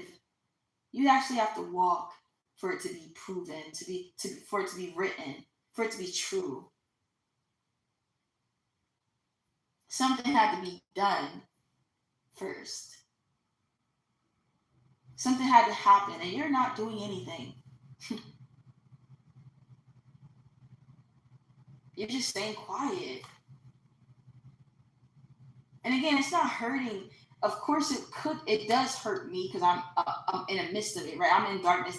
This is the reason why I'm here. To witness such things like, dang, this is all because of mere humans. This has nothing to do with the gods. Because again, I understand how hard it could be if something's pulling us down. But we still have the will to say, I want to try to get out of here. I want to try to get up, but I just can't. Right? I'm not strong enough. Understandably, but I still plead to him. I still cry out. I still roar. I still try. I still speak. Even though I'm not a God. Even though I still have eyes to see and I see corruption, I still have ears to hear. I can still speak. So it really comes down to just what I said previously. There's the two different people with the two different scenarios. We all are here in suffering. We all are no God. But one wants to try and one doesn't. One is willing to put in the work and one isn't. And you can wait until you reach true judgment from the Creator to tell you this. Or you can see now or hear it now, because I'm sure you already know this deep down. I'm sure every individual knows they have the opportunity to try to speak up. And for whatever reason, they choose not to, right? But that's my point. They choose not to. But in the face of someone else, they'll sit there and lie to you and say, well, why should we even do anything if we're not a God? It's not going to change anything. When deep down inside, they know that it can change something. They just choose not to. Just say you don't care. Just say you don't want to carry that burden. You don't want to carry it. You want to just do you and worry about yourself in this midst of darkness. Just say that. So it can save time, because in judgment, there won't be nothing to be said. Everything will be laid out. Like the way that I'm explaining it to your face, where you don't have to say anything because I know what it is. I know what you do. You won't have nothing to say. It will save time. For me to explain your actions and why you're doing it, I shouldn't have to do that. You tell me. But since you want to deny it, you're wasting time. And I got to tell you what you do when you know what you do. But that's why they say you're asleep, you're dead. But really, this is a new age. This is my time to speak. Jesus can say that all day, because Maybe you did not once upon a time, you did not see, and you had time too. Definitely, when people like me are telling you and reminding you, and things are just in your face, and to think that you still can say that you don't know, no, you cannot say that, because the truth is, amen, is that you do see. You just don't care to do a dang thing about it. You've had time. You've had time to see. I mean, my God, man. Some people would say he's delayed for a good reason. He said he's waiting for all of us, all of the ones according to the purpose, to finish with their testimonies. Amen. Okay, well, same thing. He given us time. And with that being said, by us testifying, it edifies it for the whole world. We're testifying, making you see the knowledge and the understanding that we give through our stories, our long suffering, the perseverance. We give all of those things. We give hope. We give mercy. We give understanding. We give accountability. We give. It's been given time to do this. For the sake of me, for the sake of you, for the sake of the world. His delaying was necessary for you. Especially if you're over here still using that excuse. Oh, I didn't know. I know you did know. You do know. You grown folk. I mean, my God, it takes the younger generation to teach you. So what's your excuse? There's no excuses anymore. If the younger generation is teaching you, what is your excuse? If they can see and you can't, you've been here longer than them, then what is your issue? Again, we could save time right now. But because you don't want to face your reflection, you don't want to face your truth, we have to sit here and lecture the situation. When you could have just said, well, I did see. Of course I did. But I just didn't want to do anything about it. I didn't want to speak up because it'd be stressing me out. Just say it.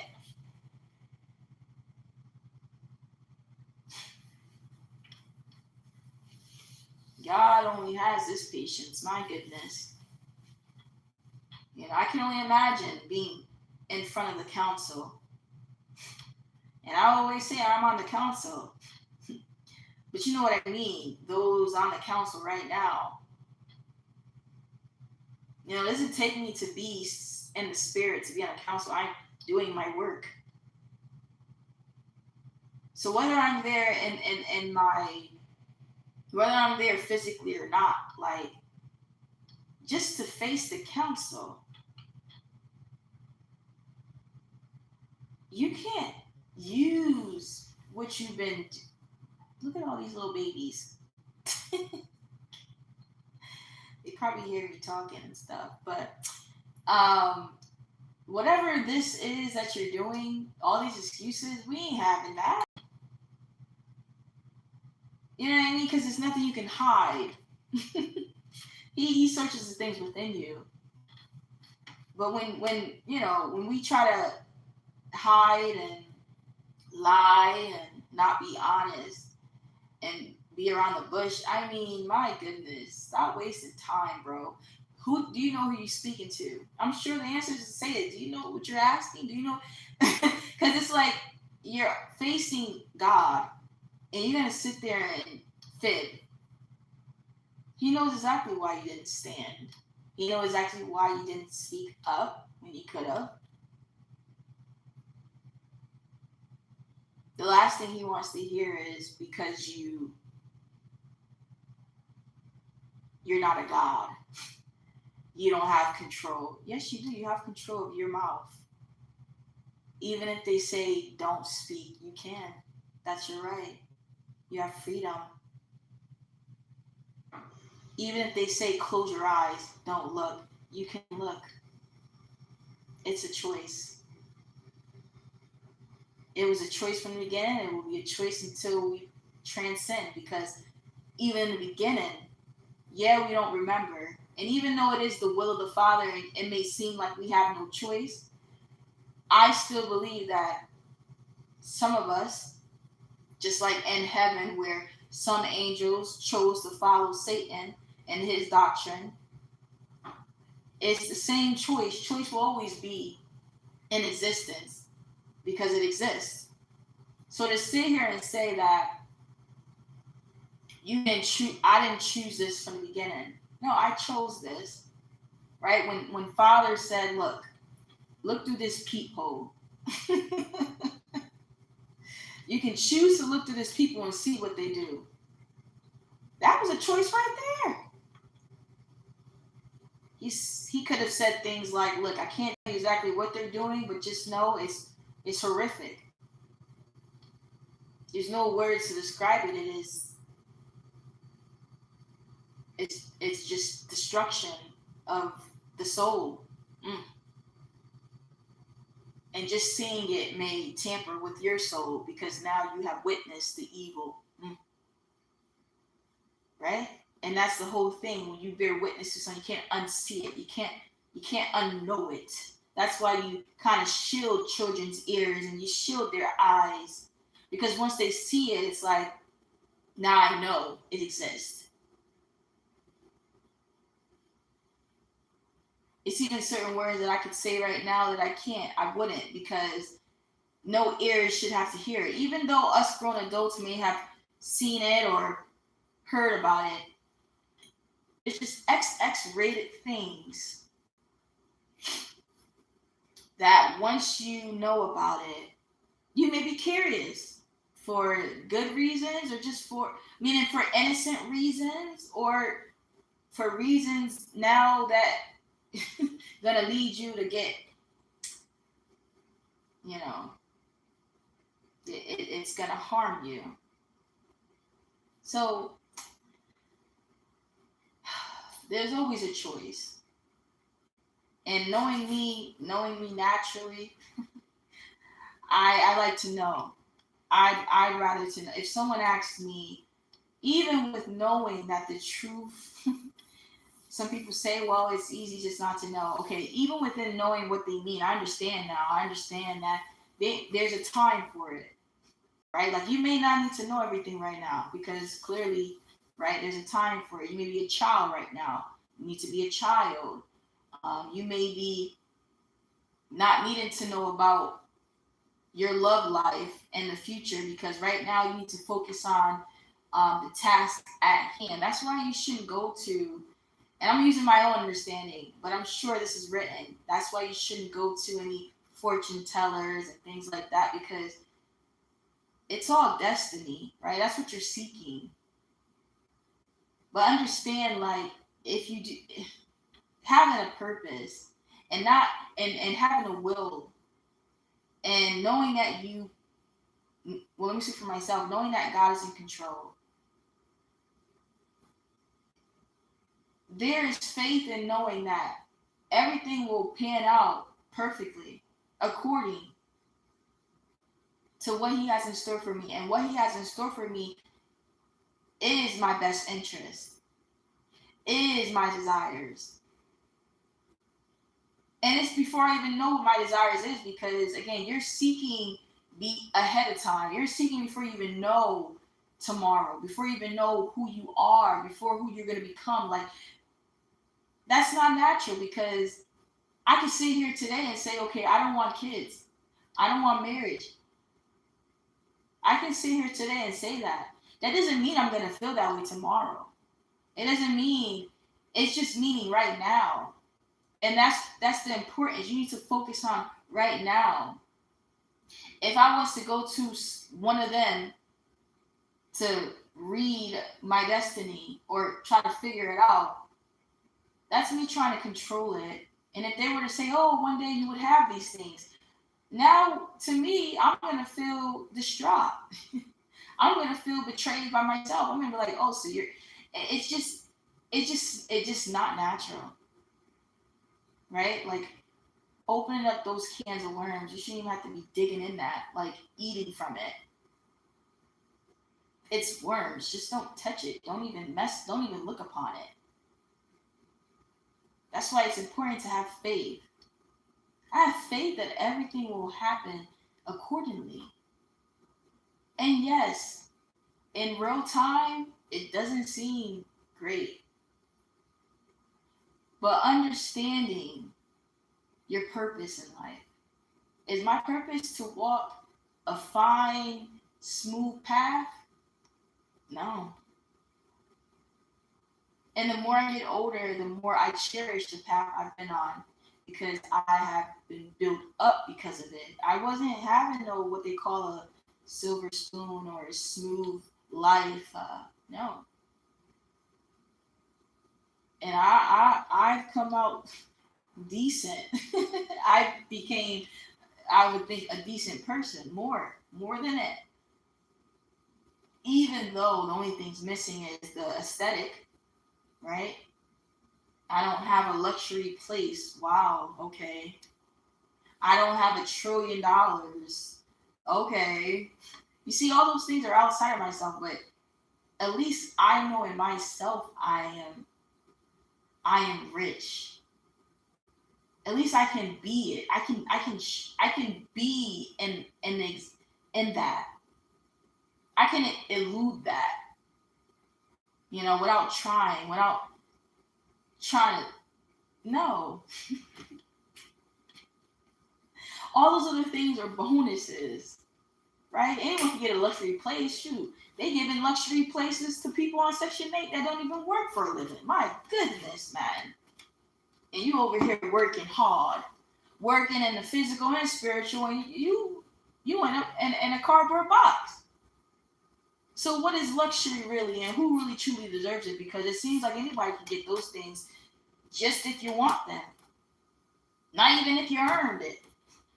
So is having a luxury place truly a reward for someone that is truly earned? Like, does it if anyone can just have these things? Anyone can just have it?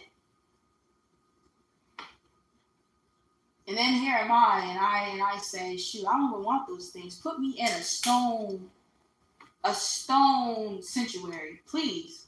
That's my aesthetic. And it just aligns because exactly that.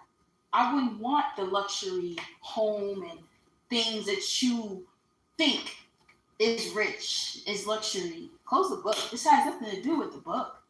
This has nothing to do with God. This has everything to do with me. I don't want the things that you may have or you think. No. I want the things that my heart desires, my dreams show me. And shoot, I was in a dream and I was perfectly at peace in a stone rock sanctuary that just had a bed and an entryway that led to an island. I was on a beach.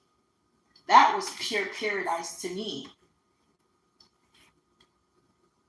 Because again, I'm going to think luxury is another cardboard box with a stove and a fridge. When I just said I don't need nothing. Not even that I don't need, I don't want it. Stop trying to give me these things that I don't want, right? But Miss Sally over there wants this luxury. Give it to her. Do you see that I am rich and it is only what's within? Everything on the surface can never compete. They have made richness to make it seem like it is something of material things. And I sit here to give you the alludeness of what true richness is. I am rich. I need nothing. And you're giving me something that you call luxury that I don't even want. I don't even need. If anything, it's taking up space. Move it away. Take it down. You see, I don't need a fridge. I don't need a stove. I don't need this quote unquote luxury fridge. Because, oh, now you moved up. Now you're into luxury. Material things. I don't need this quote unquote electric now luxury stove. I don't need now this better material, wooden, still probably synthetic shelving. I don't need nothing. Leave me alone. You're trying to find you're trying to royalty. You're trying to find luxury. It's in you. And you're looking at me, hearing me, and you're trying to figure out why I keep saying I don't want these luxury things.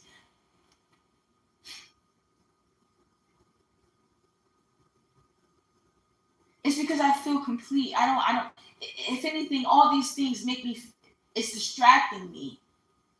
It's taken away from my aura. Like, it's bothering me.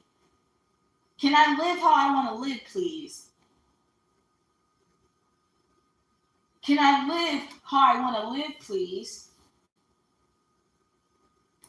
And this is just a system. This is systematic. A fridge, a microwave, a stove, boom. A fridge, a microwave, a stove, boom. This is the system's way of it.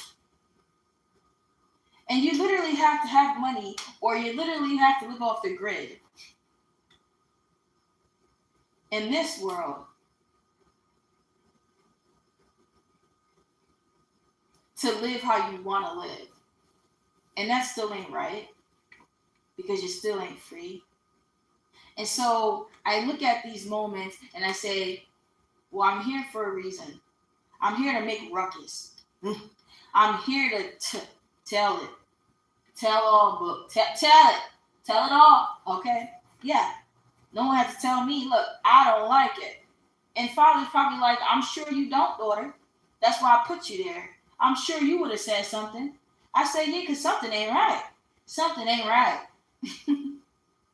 Something ain't right. You can try to put me in the category of you'll never be satisfied. Never. You right about that? Never. Not with you, not with them, not with any of this. Y'all can have it. You know why? Because I need nothing. I need nothing but myself and nature and God and who He intended me for. Those people, that family. But you and this, I'm just in the midst of it. And I'm making ruckus. Okay? I'm not being quiet. I'm standing up because I don't like it. And I have the rights. Now, if you want to shut me up, shut me in, cover this, hidden me, then you'll do the damn thing. Because that's what you've been doing. Assassin. Oop, you get it. Put us away. That's what you've been doing.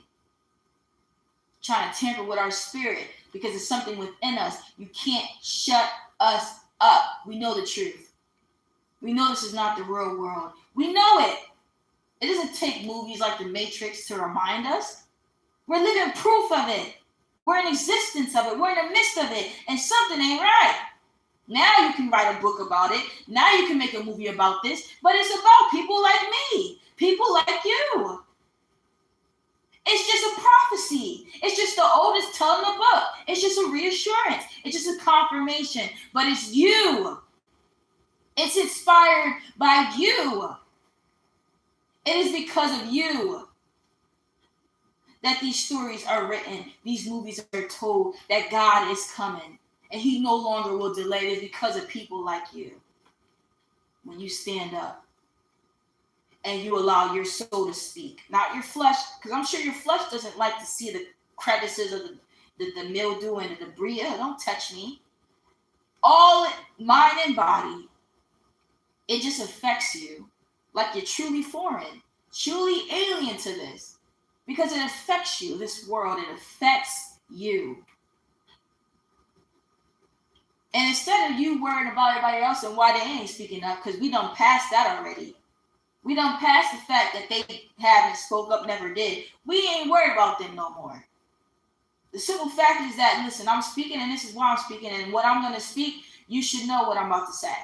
Because it ain't going to be nothing less than, it's just about confessing.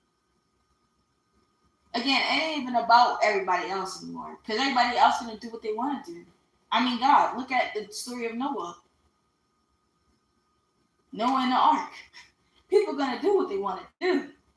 And God can even tell you, listen, you can go out there and tell them and warn them and remind them. But you know very well that people are still going to do what they want to do. Right? Like most people say, people are stuck in their ways. They're already grown. They this, they that, they do what they. Okay.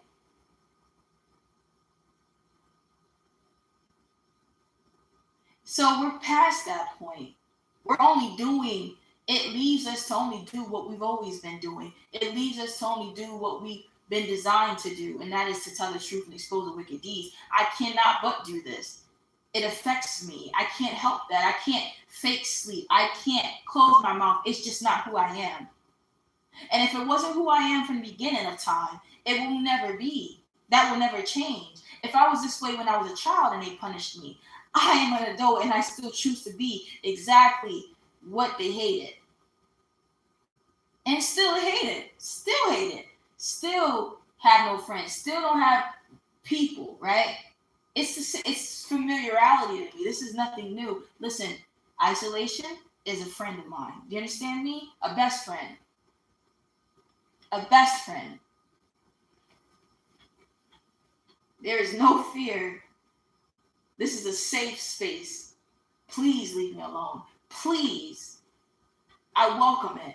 I welcome isolation. I thrive in it. Yeah, this is where I'm grown in a dark crevice like this. Silence. Desolence. Yeah, a rose, a lily, a sunflower, whatever you want to call me. I've grown in desolence. How delighted is he to see such things? Yeah, everything's twisted and upside down. You'd never think, because no one would ever dare live in such things or think they can thrive or just be. And I say, look, I still have sanity, and I've been in the crevice. I still have sanity, and I've been the black sheep. I still have sanity, and I have no friends. I have no family, and I actually choose to keep it that way. I still thrive. I still survive. I still try. I still have my voice. I still have my integrity. I still stand on a mountain. I, I can have that pride because I earned it. I walk the walk. I don't talk just to talk. And in these couple years, these seasons of being um in my 20s and now 30, yes, I've had time to rest in a way, right? Time to reflect and heal, time to speak, time to testify. But I've walked my walk, my goodness. And in a way, even though I'm resting and confessing, I'm still working. I'm still walking that walk. Because again, this is hardship for people. Staying in such isolation for long periods of time, that's hard work to some. So I'm still walking my walk. I'm still speaking truth.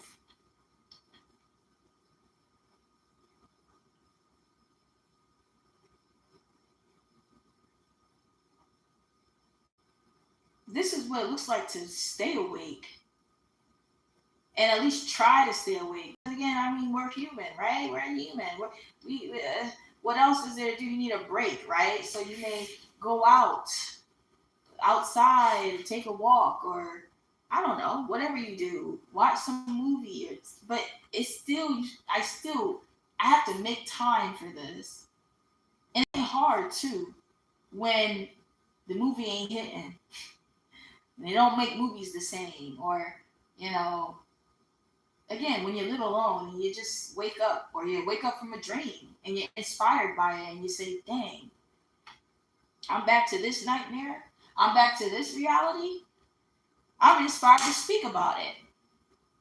It could be any little thing, especially when you're in hardship. And even if I was to have a silver spoon in my mouth, to have witnessed, because I have eyes to see, still to have witnessed such poverty, such abuse, such corruption, that which still and should inspire me to speak and realize this ain't life. This ain't true life. This ain't the life that God said he designed for us to live prosperous. No, according to the Bible, that's the place that we're heading to. That's the place that is being prepared for us, that we're preparing for. Hmm? And I said, right on, because that sounds about right.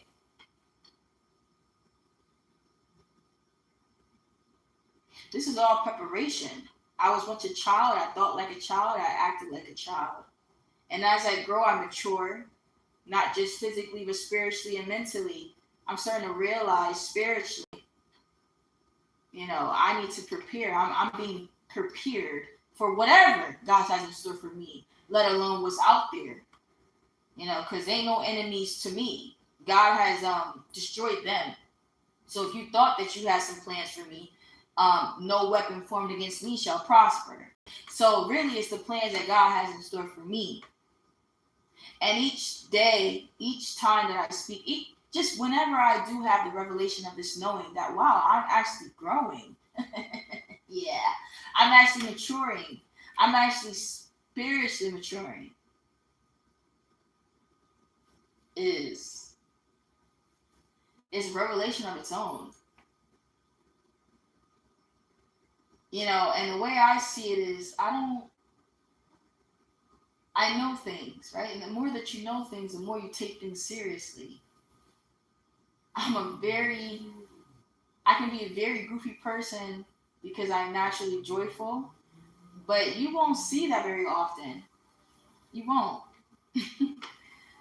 Because there's so many things that I know. And those things that I know take serious like attention. Obviously. Right? These things are heavy things. These things are dark. It doesn't matter how ditzy or witty you can be. You can still be all those things. But my God, man, when I sit on this council, I ain't playing no games. You know why? Because people like you or them or they are doing the things you're doing. To who? To not my children. To my nature. You're doing these despicable things. And to think that I'm going to sit here and be witty about it. To think that I'm not capable of being serious. Not feeling. I actually care. So I am what I am when I need to be. And I'm a whole lot of things. That right there goes into another topic because, again,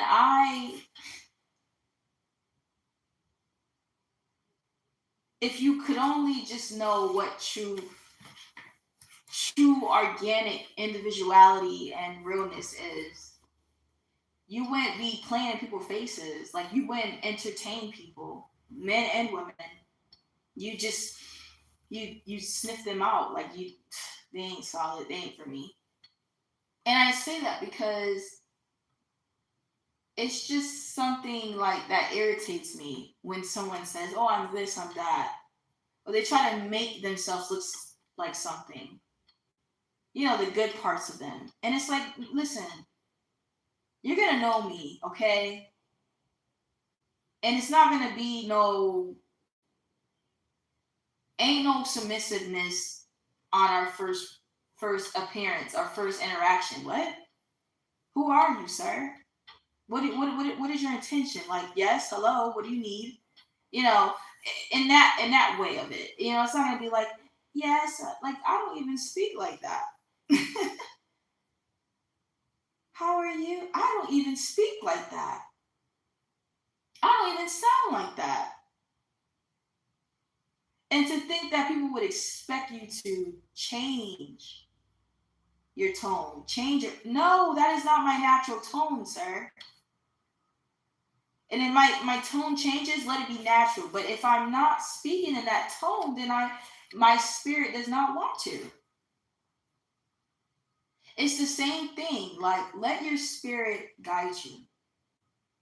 If you are speaking with this person and you just can't open up, don't force it. And then you go and you see that with this other person, you open up to them, trust it. That's my point. Don't let it, people are going to get upset with you because their expectations of you, their version, or why you're not giving them the same energy, because my energy is different with you. I can't control that, sir. It's your energy. It's not you. It's your energy, right? It's not the surface. I see you, and you may feel that you look good, and you probably do, but I am now interacting with you, and I can't help the fact that I feel not connected. I don't feel like we're compatible. But you look nice. You look nice. Those are two different things. And staying real and staying an individual has everything to do with that. More than ever when you grow up, because my God, how much grace can you give an adult when you know better? There should be no reason why you shouldn't even be trying to impress anyone in your older age. They should be impressed by your individuality. You see, the higher ups don't want you to know this. So what I'm saying right now would be considered a secret. Because their whole agenda was to take away individuality. You see? Biggity bong bong bong bong. Do you see? There it is. That's it. Now we can milk it. I can milk it, but that's it. They were trying to take away individuality. That is why you see the trends. That is why you see society. That is why that's what makes up society.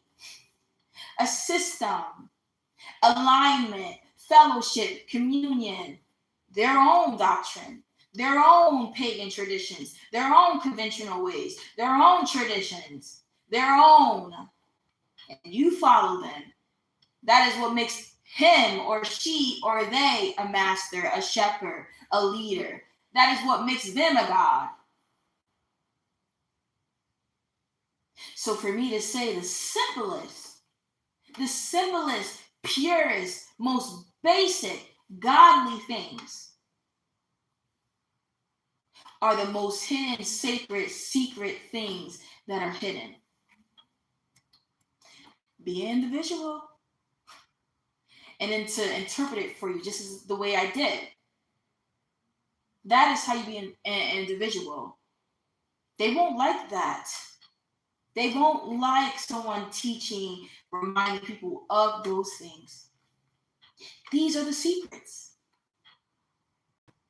And you see how deep it is because you see how no one likes to be an individual. You see how deep it is when no one preaches on it. You go on YouTube right now and you watch a compilation. What are these women preaching to these generations? What are they saying? Ladies, this is how you get a man, okay? Ladies, this is how you get him to fall in love with you. Ladies, this is how you dress to get abundance. Ladies, this is what you do to get whatever you want in life, whatever you want from him. You use him, ladies. You use him. Such destruction. Such fellowship. Such communion. Such leadership they show.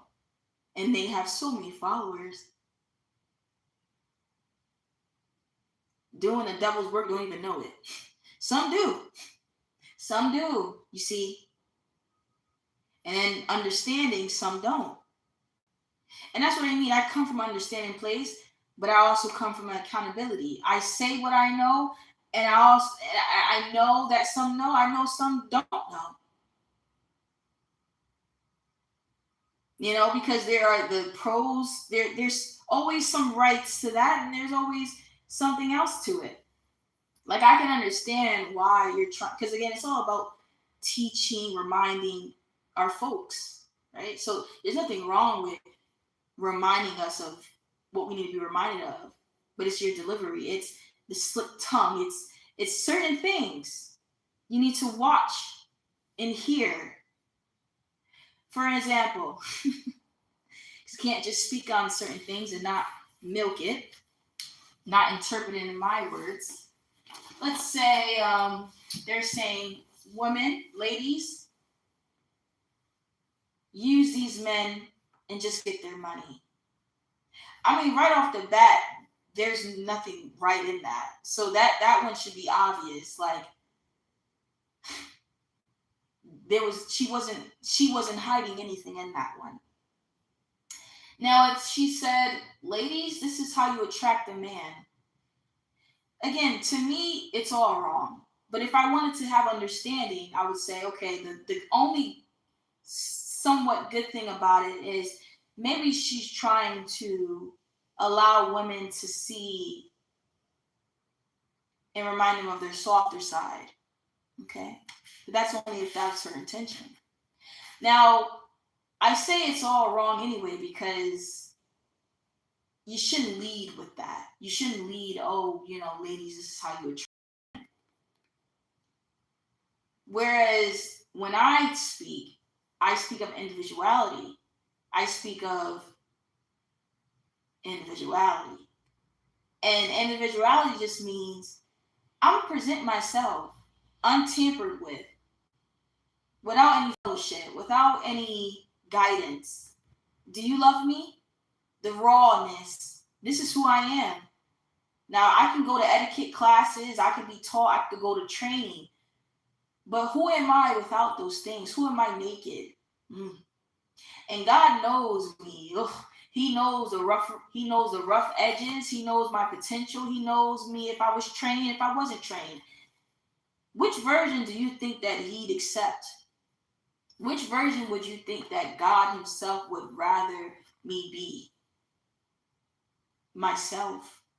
Now, Father can say, okay, we could work on some things. Because Lord knows we all need working on. We all need maturing. But that takes time, doesn't it? Let's do that the natural way. Let's do it the natural way. Versus, okay, this woman is giving you a list of what you need to do, ladies, to attract this man. You need to make sure this, make sure that. And again, you may find it motivating. Yes. That's the good thing in it, right? But there's something else. There's something else that I'm saying. Like, it's taken away. It's just showing like fellowship. It's showing that you're going to do it now because someone else told you to do it. What if it wasn't time for you to do it? Maybe that's not something that you should be worried about right now. So, when you have that, you have little girls, you have big girls, you have all girls looking at that. And is that what you should be focused on? How to attract a man? How to attract a husband? Sounds nice to a person that wants a husband, but let's be real.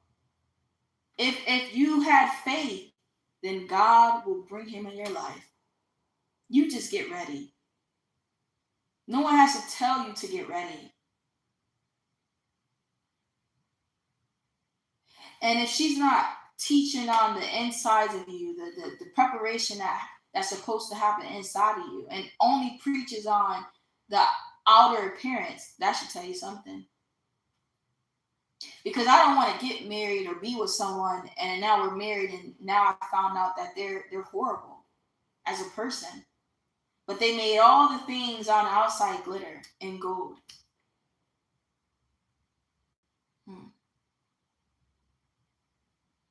That's why it takes time. There's nothing that anyone can tell you to prepare for. They just say prepare yourself. Just say prepare yourself. That's what you should be saying. You should be saying, ladies, prepare yourself.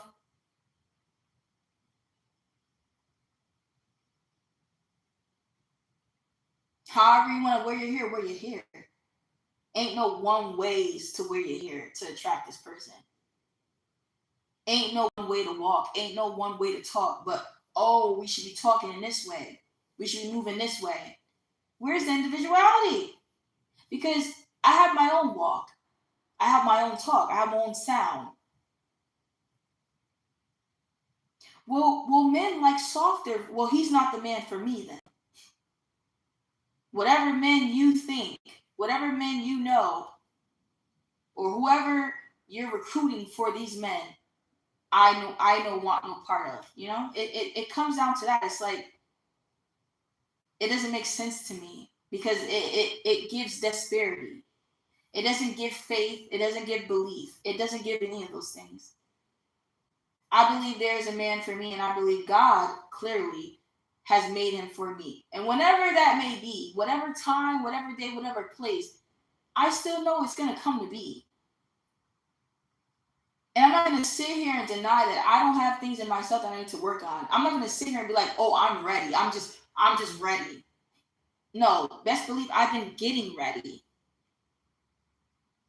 And each day I see, right, the betterment of me. But it takes time. You allow time to take its course. You allow destiny to just be. It will happen if you believe. Why be in such a rush? Why try to take control what's already created for you, what's already made for you? What's made for you will happen. If there's a man for you, if there's a woman for you, no one can take that away from you. But that's only if you believe. You see, and if you don't believe, then your whole doctrine is different. Your whole philosophy.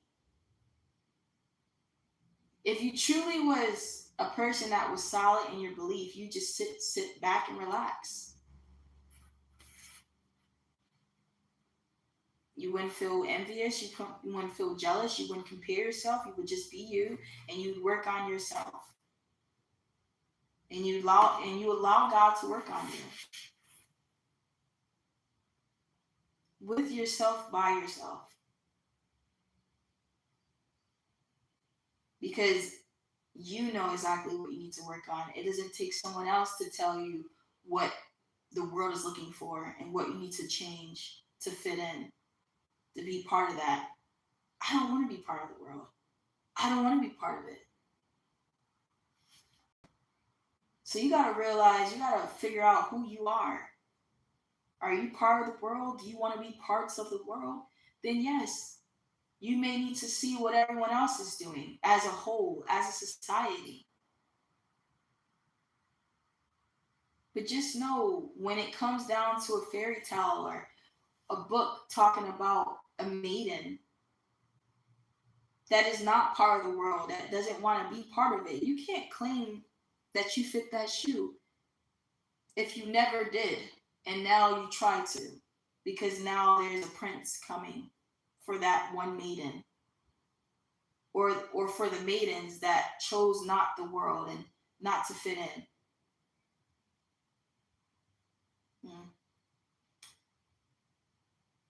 So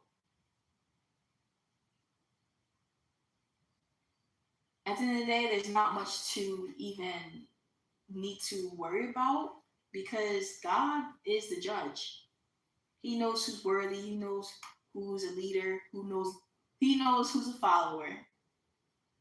It doesn't matter what you say, what you think, what you try to change. Right? It doesn't matter. When he comes, because in every story, in every book, there's always the people that's lying. Oh, I fit the shoe. That's me. That's me. Yeah, I did that. I did this. I'm her. I'm him. Okay. That's what I mean. There's nothing to worry about. There should be nothing to worry about. Nothing to be worried about. Because when God comes, he's going to choose who he's going to choose. You don't have to explain to him anything. You don't have to tell him anything. He sees all. He hears all. Whereas when we try to expose people, he already knows. It's not that we're exposing them to him. We're trying to expose it to you. Like, we're trying to expose them to you to make you see. God already sees. When I say, do you know who I am? I'm trying to make you see. The Father knows who I am. Right? When Jesus was here, God knew that was him, Jesus, his son. But did you? And he came down to make you see. He came down to make you see. So there's no worry. If you are worthy, then you will be proven worthy. You will be rewarded. And if you are not, then you won't be. So let these people say that they this, they that. Let them say they can fit the shoe or that they do. Let them say that they walk in those shoes and that they wear them.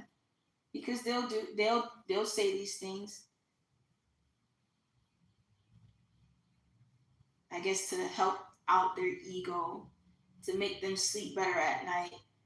And instead of facing the truth, instead of changing their way, they'll rather tell someone else's story or try to be someone else.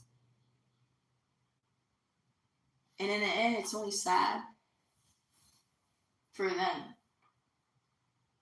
And I just say, don't follow them. Don't listen to them. Be mindful of who you follow. Because you can either be following an actual leader or a wannabe.